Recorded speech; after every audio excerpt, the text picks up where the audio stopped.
Olly, Makir and Hugo are three UK-based seminarians. They were given the opportunity from their diocese to travel overseas and experience the missionary church in Kenya through Missio and Mill Hill missionary projects.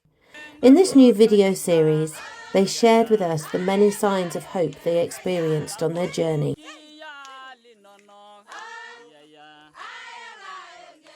The church was next to a slum, and the three satellite churches were directly in the slums themselves. And I witnessed. I mean, I've seen poverty before. I've seen similar things in the West Indies, but just not to the same degree. Deprivation, really. There's no other way of putting there. The parish we were in Luanda was a bit more rural than where Olly was. So, I mean, I think in terms of the challenges people face as Catholics there, it was an enormous parish we were in.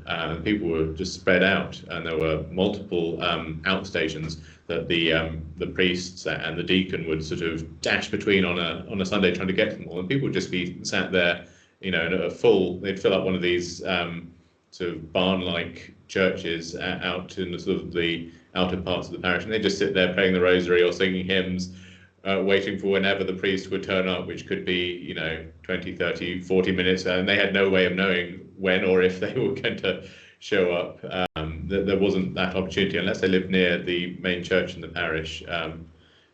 There was certainly no option for daily mass, and they just had to know when the priest was going to be there and make sure they were there at the same time.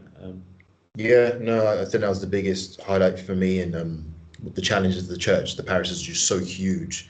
At one point we were driving for so long, and we found someone obviously who needed communion, but unless Father got out there, they wouldn't receive communion or confession for, you know, well, who knows how long. You know, it's much different from us when we can hop on a bus and there's parishes quite relatively close. So yeah, transport and access to the sacraments, I'd say.